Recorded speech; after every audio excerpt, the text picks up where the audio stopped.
한국교회가 5월 첫 주는 어린이 주일, 둘째 주는 어버이 주일, 셋째 주는 부부 주일로 지키고 있습니다. 그래서 오늘은 부부관계에 대한 하나님의 말씀을 듣기를 원합니다. 가정에 대한 저의 설교는 균형을 잡으려고 신경을 쓰고 있지만 다소간 남성 중심적입니다. 제가 남자이기 때문이 아닙니다. 하나님께서는 가정의 머리를 남자로 세워주셨습니다. 하나님의 뜻은 여러분의 가정이 예수를 믿어서 구원받아 복음화 되는 것입니다. 나아가서 부부관계가 회복되고 행복한 가정을 이루는 것이 하나님의 뜻입니다. 따라서 남편의 구원을 위하여 부부관계 회복과 행복한 삶을 위하여 다소간 남성 중심적인 설교를 하고 있습니다. 우리 성도들, 여성들께서 담임 목사의 마음을 헤아려 주시고 은혜 받고 순종할 수 있기를 바랍니다. 여성분들이 아멘을 해야 되는데 잠깐만.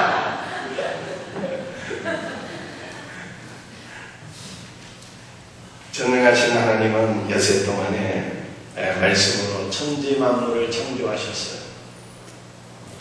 마지막 여섯째 날 최후로 자신의 형상을 닮은 사람, 곧 아담을 창조하셨습니다.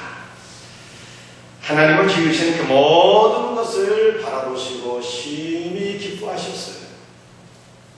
그러나 단 하나 아담이 혼자 사는 것은 좋게 보시지 않았습니다. 그래서 하나님은 아담을 깊이 잠들게 하시고 아담의 갈비뼈 하나를 뽑아서 여자 곧 하와를 만드셨습니다. 하나님께서는 창조하신 여자 곧 하와를 아담에게로 이끌어 오셨는데 아담이 자신의 갈비뼈로 창조된 하와를 바라보면서 한눈에 반했습니다. 그래서 이러한 사랑의 고백을 했습니다. 이는 내 뼈 중에 뼈요 살 중에 살이라. 이것을 남자에게서 취하였은즉 여자라 칭하리라. 하나님은 아담과 하와를 창조하시고 이들을 결혼케 하셨습니다. 결혼은 하나님의 섭리 가운데 이루어지는 거예요. 섭리가 조금 어려운 말이죠. 통치하심, 다스리심, 인도하심 이런 뜻을 갖고 있어요. 그래서 결혼은 우연히 되어진 게 아니에요. 내가 어떻게 하다 보니까 남편을 만나서 이렇게 우리가 가정을 이루게 된 것이 아니에요. 결혼은 하나님의 섭리 가운데 하나님의 뜻하신 예정하신 가운데 이루어지게 된 것입니다. 성경에 나타난 하나님은 어떤 분일까요? 중매하시는 하나님이에요. 남자와 여자를 만나게 하시고 짝지어주시고 가정을 이루게 하시는 분입니다. 이 하나님의 섭리와 은혜 가운데 여러분도 가정을 이루게 된 것을 믿으시길 바랍니다. 어떤 부자가 랍비 한 명을 찾아가서 질문했어요. 선생님, 하나님은 말씀으로 엿새 만에 천지 만물을 창조하셨다고 하는데 천지를 창조하신 이후에 지금까지 무슨 일을 하고 계십니까? 랍비가 답변하기를 우리 하나님은 천지 만물을 창조하신 이후에 지금까지 남자와 여자를 짝지어 주시고 결혼케 하시는 중매하는 일을 하고 계십니다. 그래서 부자가 답변했어요. 아니, 전능하신 하나님께서 뭐 그렇게 시시한 일을 하고 계십니까? 남녀를 짝지어주고 중매하는 일은 저도 얼마든지 잘할 수 있습니다. 오늘 밤에 우리 집에 한번 와보세요. 랍비가 찾아갔는데 무슨 일이 벌어졌을까요? 이 부자는요, 재산이 심히 많았습니다. 남녀노비도 많았어요. 남자 노비 일렬로 쫙 세우고 여자 노비 일렬로 쫙 세우고 너희들 서로 마주봐라. 너희들은 오늘부터 부부가 된다. 한 방에 들어가서 같이 자라. 그걸 같이 자게 된 거예요. 이튿날 다시 집합시켰습니다. 어떻게 조건이냐? 첫날 밤은 어땠니? 행복한 시간을 보냈니? 물어봤어요. 그런데 이 부자가 바라보니까 어떤 남자 노비 얼굴에는 오선지가 그려지고 어떤 노자 노비의 눈탱이는 밤탱이가 되고 말이죠. 이 꼴이 말이 아닌 거예요. 그래서 이 부자가 깊은 깨달음을 얻게 되었다는 것입니다. 이 부자가 남편을 찾아가서 고백하게 되었어요. 중매는 사람이 할 수 있는 것이 아닙니다. 사람이 서로 만나서 남자가 여자가 만나서 가정을 이루게 되는 것은 오직 전능하신 하나님만이 하실 수 있는 일입니다. 이렇게 고백을 했다는 거예요. 사람이 우리를 중매했을지라도 그 이면에는, 그 배후에는 전능하신 하나님의 손길이 우리를 이끌어서 우리가 배우자를 만나고 결혼하게 된 것을 믿으시기를 바랍니다. 하나님께서 여러분에게 배우자를 만나게 하시고 결혼하게 하셨다면 좋으신 하나님, 사랑의 하나님께서 좋은 배우자 주셨겠어요? 나쁜 배우자 주셨겠어요? 좋은 배우자. 누구십니까? 믿음 너무 좋은 정집사님. 여러분에게 가장 적합하고 최고의 배우자를 만나게 하신 것을 믿으시기 바랍니다. 왜냐하면 하나님 우리 좋으신 하나님이기 때문에 성경이 말씀한 대로 하나님께서 구하는 자에게 좋은 것 주시지 않겠느냐. 좋은 것 주시다는. 그래서 하나님께서 나에게 좋은 배우자를 만나게 하신 것을 믿고 이것을 고백해 믿음으로 또 감사의 표현을 드려야 됩니다. 그런데 우리 하나님 앞에 이러한 믿음의 고백, 하나님께서 나에게 좋은 배우자 주셨음을 감사합니다. 이 고백이 있어야 되는데 이렇지 않냐고. 이 속으로 말이죠. 내가 첫사랑에 성공을 했어야 되는데 이 왼수를 내가 왜 만나가지고 이 생고생을 하며 사냐. 이렇게 생각을 하면 안 되는 거예요. 이런 생각은 하나님의 주권에 정면으로 회전하는 불신앙이다. 하나님께서 여러분의 가정에 가장 적합하고 좋은 배우자를 만나게 하셨음을 믿고 감사드리는 은혜가 있어야 됩니다. 우리가 부부가 있으면 서로 마주보시고 혼자 앉아계신 분은 자기 남편이나 와이프 생각하면서 우리 한번 따라서 고백할 수 있기를 원합니다. 당신은 나의 가장 좋은 배우자입니다. 이 성적이 1부에 비해서 훨씬 좋으신 것 같아요. 2부에 아주 넘칩니다. 한 번 더 따라 해보겠습니다. 당신은 나의 가장 좋은 배우자입니다.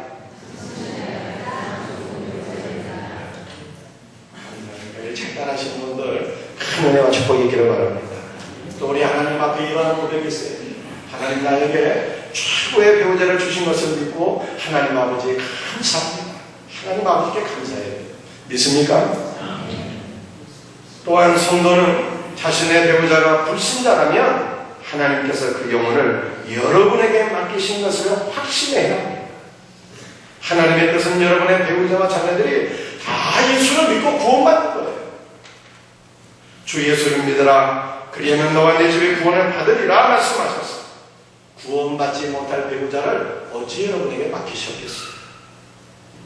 맡기셨다는 것은 여러분이 가정 복음화의 사명을 감당할 수 있기 때문입니다. 못할 것을 하시라는 하나님이 아니에요. 할 수 있기 때문에 여러분이 남편의 영혼, 여러분이 믿지 않는 아내를 하나님께로 인도할 수 있기 때문에 하나님께서 그 영혼 여러분의 손에 맡겨주신 것을 믿으시는 거예요. 그러므로 우리 성도들은 지금 현재 하나님을 향해서 강팍한 마음을 갖고 있는 배우자를 바라보면서 낙심하거나 좌절해서는 안 돼요.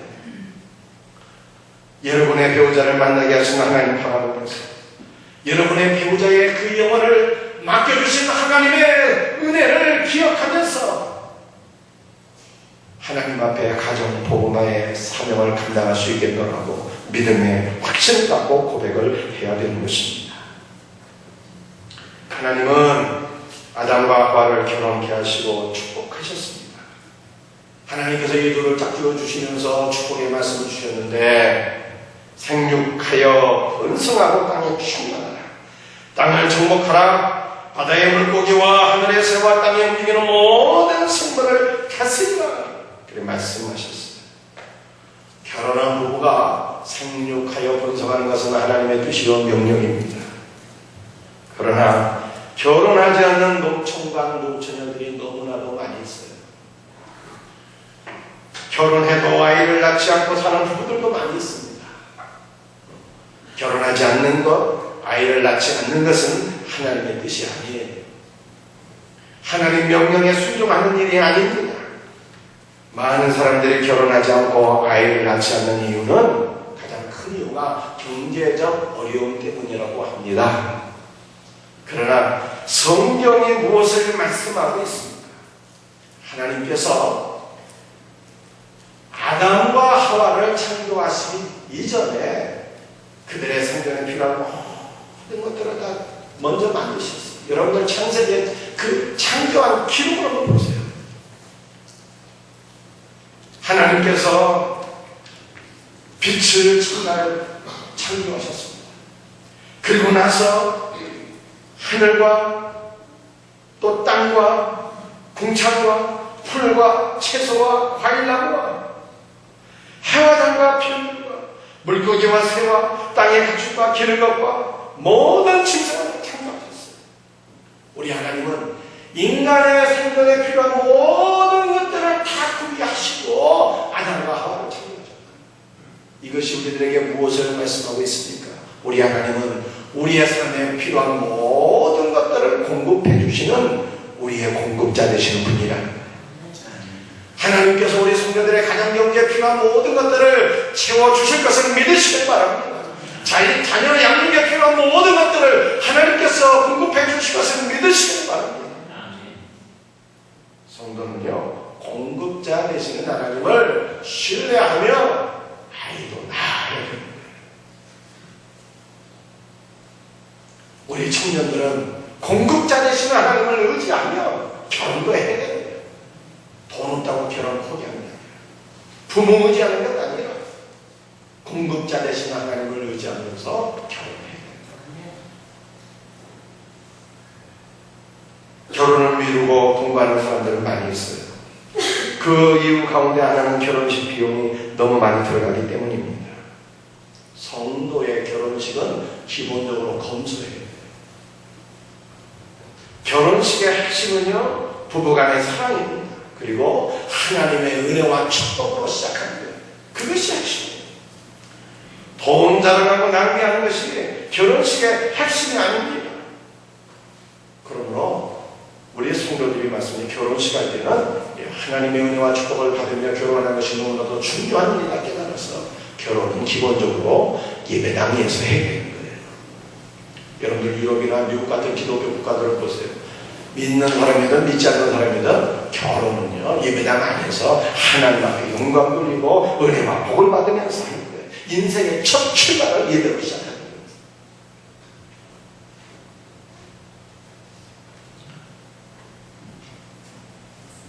우리나라 사람은 믿는 사람이든 안 믿는 사람이든 다 이게 호텔에서 결혼식 하기를 좋아하는데요.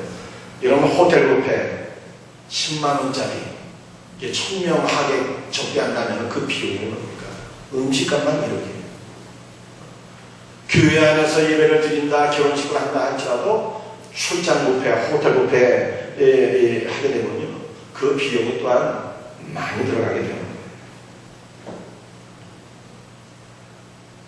교회 안에 예식부가 있어서 또는 봉사부가 있어서 음식을 준비하면 얼마 안 되는 비용으로 결혼식 할 수 있어요. 그리고 남은 돈으로 선교하고 구제하고 선한 일을 위해서 우리가 헌신하게 되면 우리의 삶에 얼마나 큰 기쁨과 보람이 있겠습니까? 그렇지 아니하고 값비싼 이 호텔 뷔페 좋아하게 되면요, 뷔페에 빠지게 되는 거예요. 우리의 삶이 부패하게 돼요.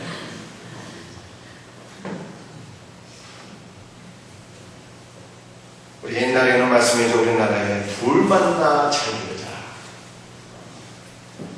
잘 키운 딸 하나 10아들 부럽지 않다. 이런 구호들이 있었어요. 그 옛날에는 셋째 나오면은 애를 낳아도 얻어먹으면 안 됐잖아요. 그러나 지금은 얼마나 좋습니까? 아이를 출산으로부터 해서 유치원 양육까지 국가에서 많은 것들을 도와주고 있지 않습니까?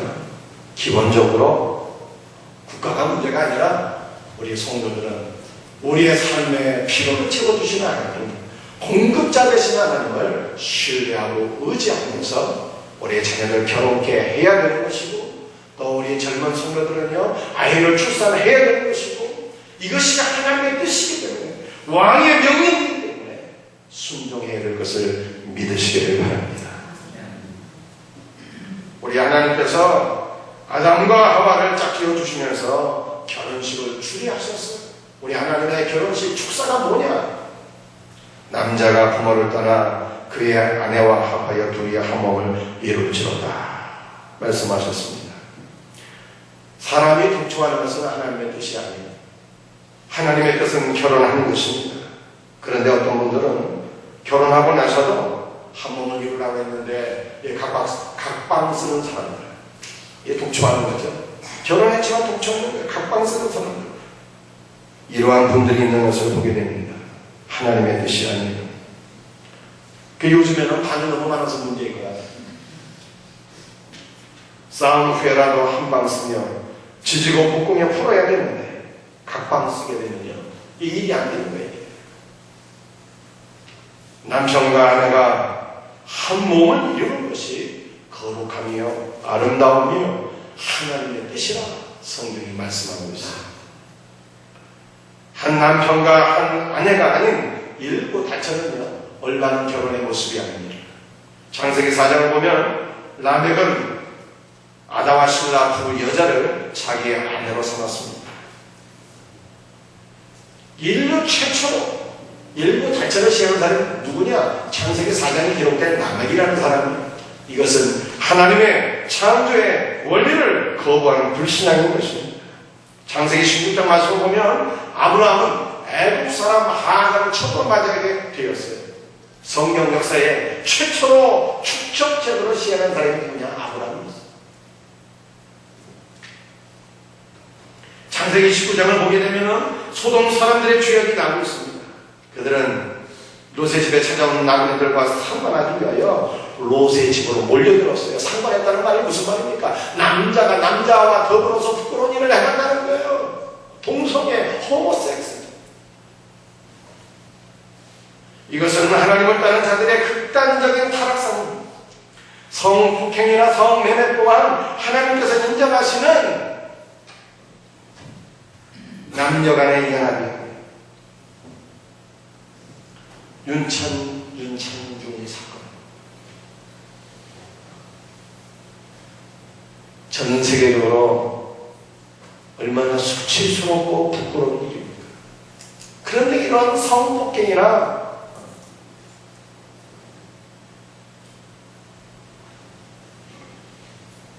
이 부끄러운 일을 하는 것이 비단 오늘날의 얘기가 아니에요. 창세기 34장을 보세요. 야곱의 딸 디나가 세계 마을에 마실라가는 말씀이죠. 그 마음의 여자들의 모습을 보기 위해서 나갔는데 세겜성 추당에 의해서 강간당하잖아요.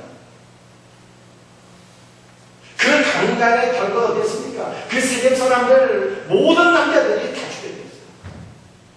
그것뿐만 아닙니까? 야곱의 두 아들 시므온과 레위도여 저주를 받게 되었어요.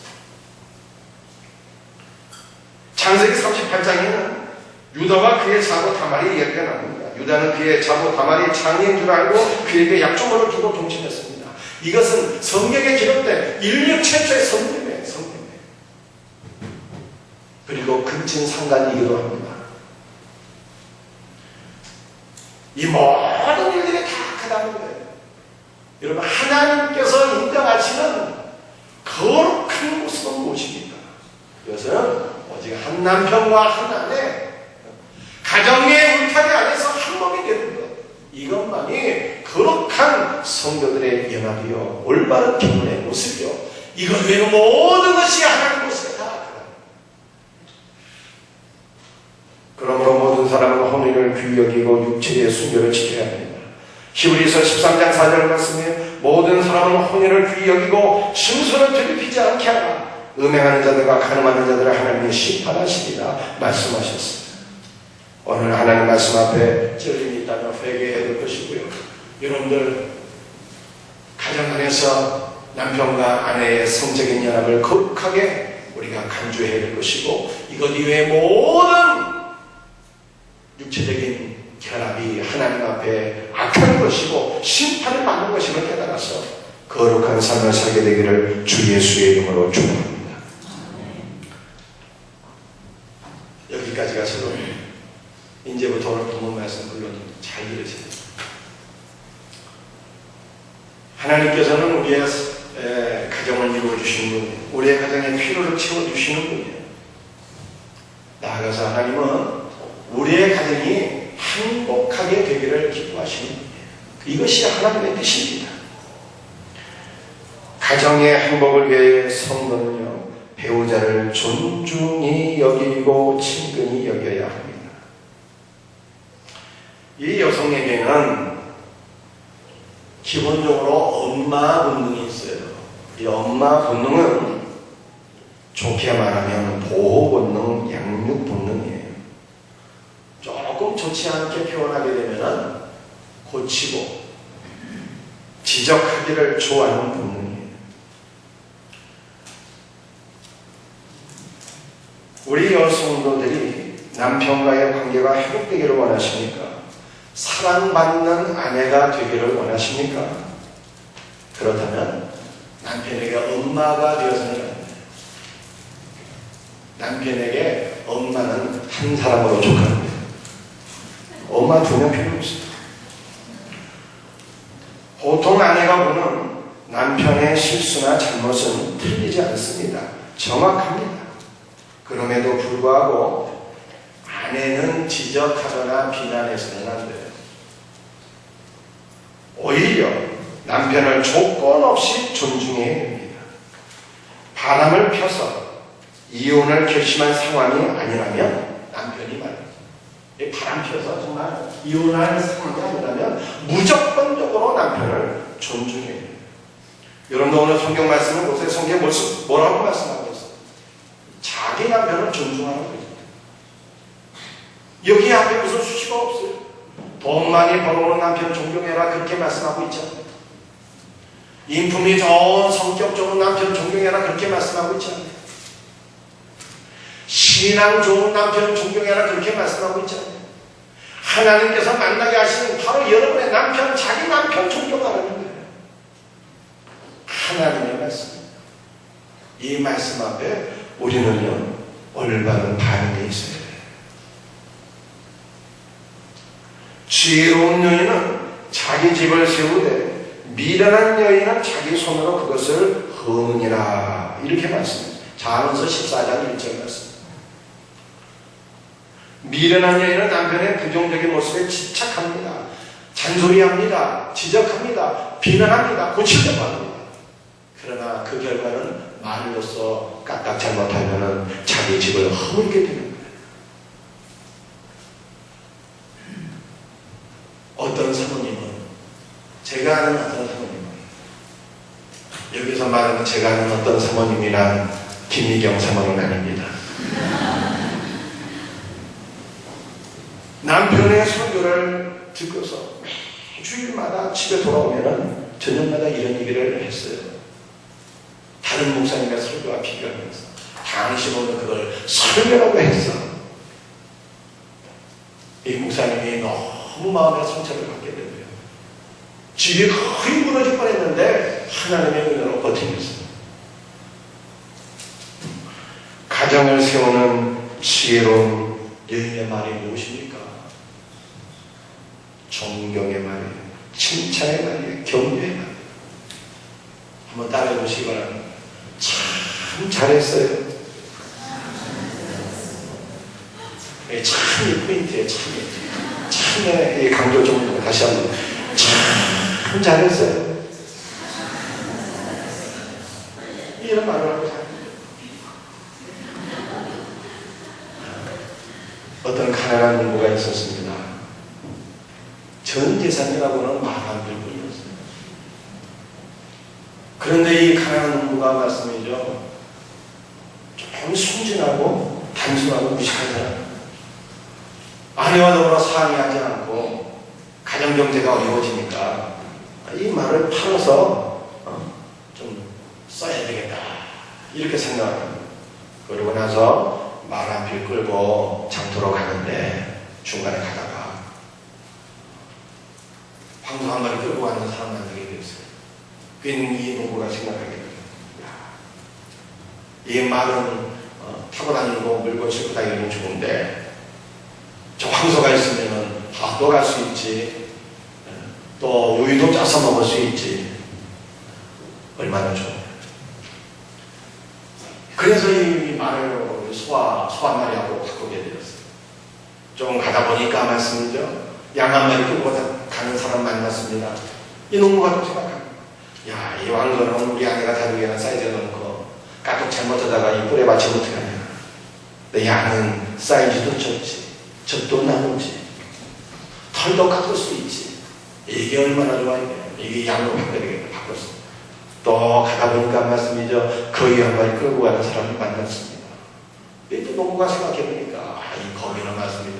매일마다 우리 집에 먹을 것도 없는데 알도 낳을 수 있지. 얼마나 좋아요. 이 거위로 또 바꿨어요. 그러다가 이 거위 한 마리 끌고 가다가 가는 길이 좀 힘들어서 주막에 앉아서 말씀이죠. 잠시 쉬고 있는데 그 주막에서 썩은 사과 한 자루와 이 거위를 바꿔버리게 되었어요. 그런데 이 농부의 어리석은 이 모습을 지켜보고 있던 사람들이 주막에 돈 많은 부자들이 이 농부의 모습을 지켜봤어요. 그리고 이렇게 얘기를 했습니다. 여보세요.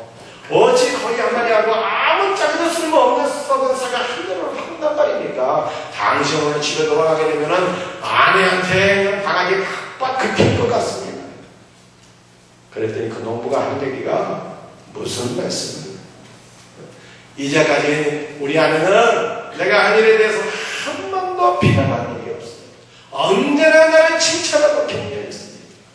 그 부자가 하는 얘기가 정말로 당신의 내가 당신을 만약 칭찬한다면 우리가 갖고 있는 이 금화 당신에게 다 보따리 채주겠어. 그래서 부자와 가난한 농부가 집에 돌아갔어요.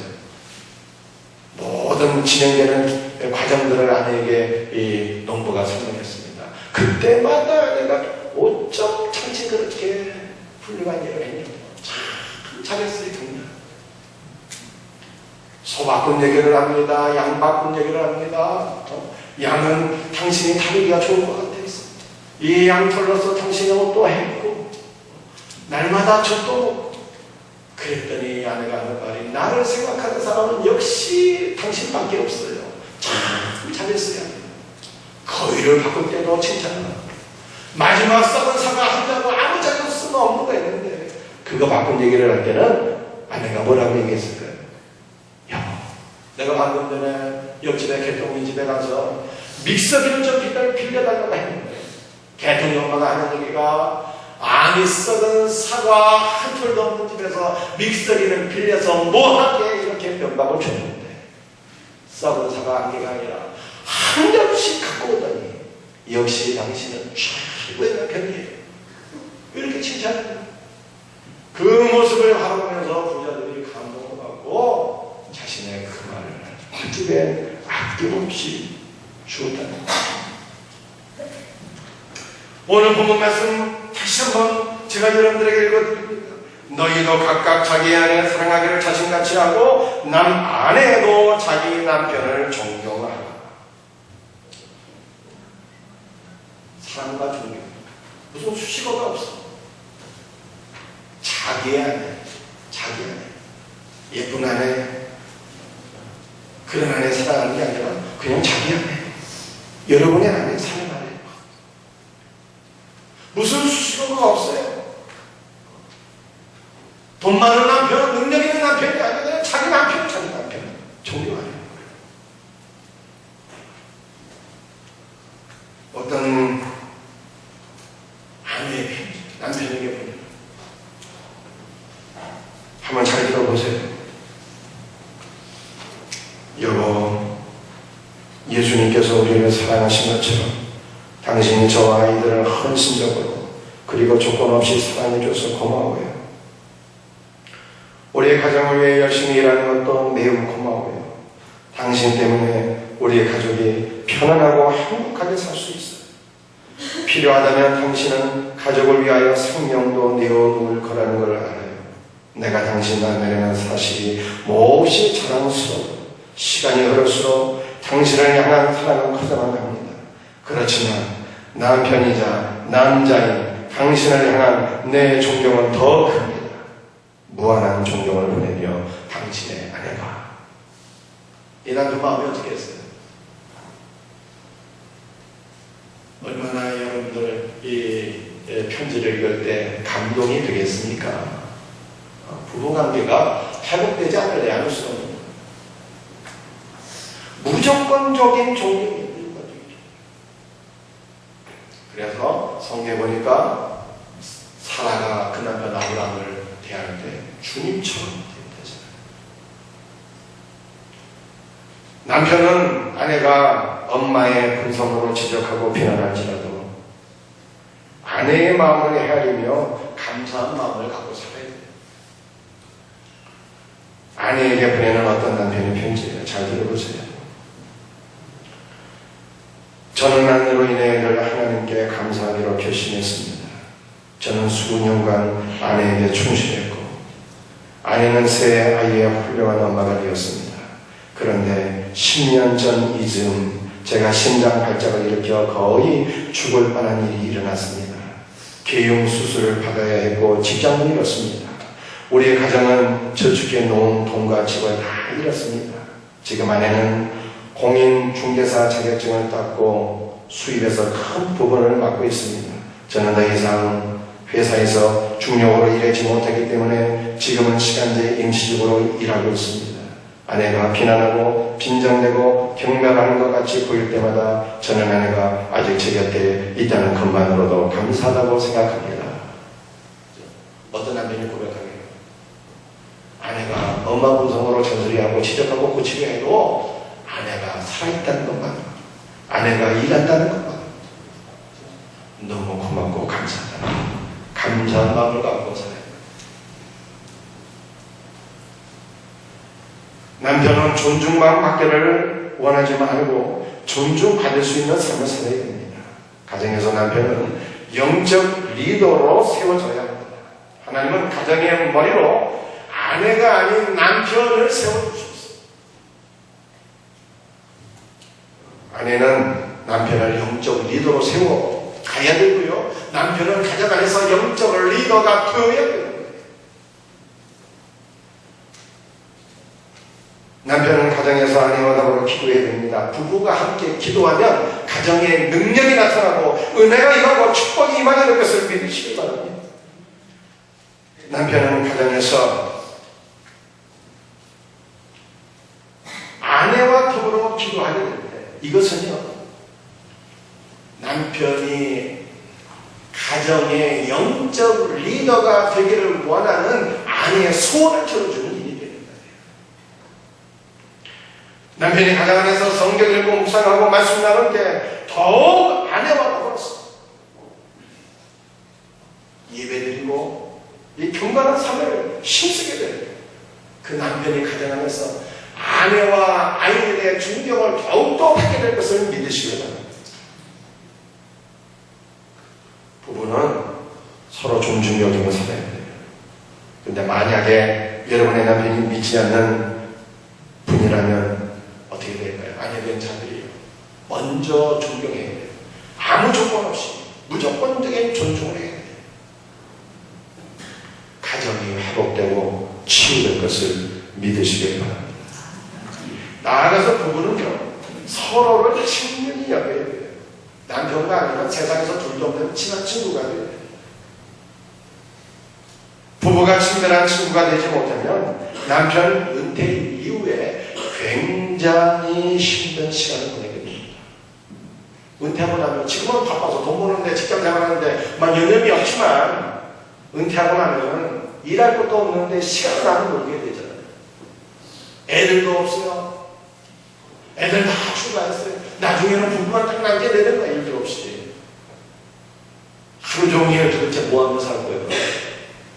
지금부터는 미리 남편과 아내가 친하게 지내는 연습을 하지 않으면요, 나중에 은퇴 이후에 굉장히 힘들어지게 돼요.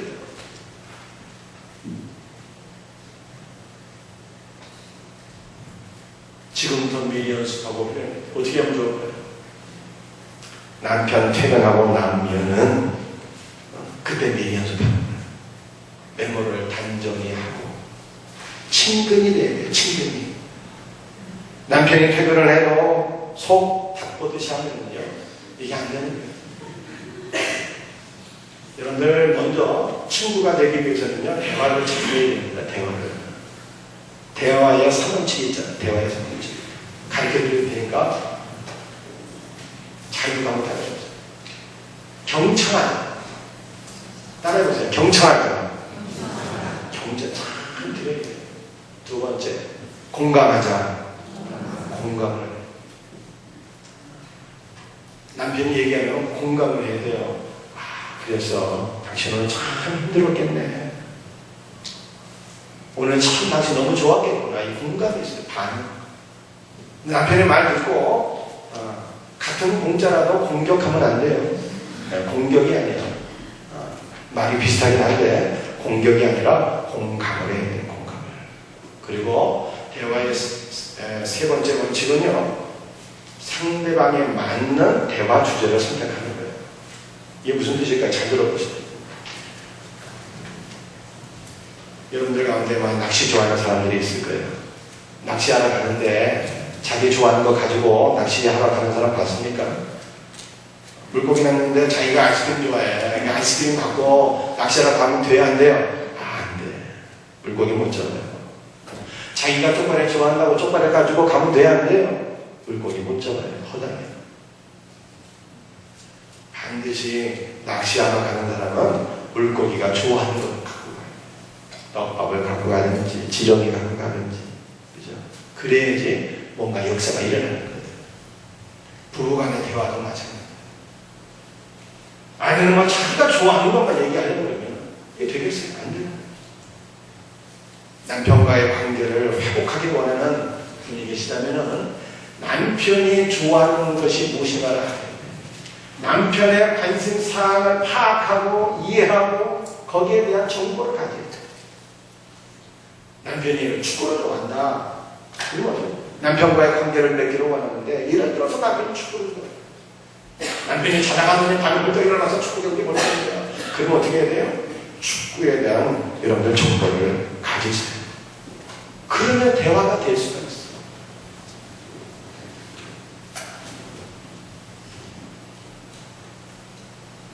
대화를 나눌 뿐만 아니라 친한 친구가 되려면요,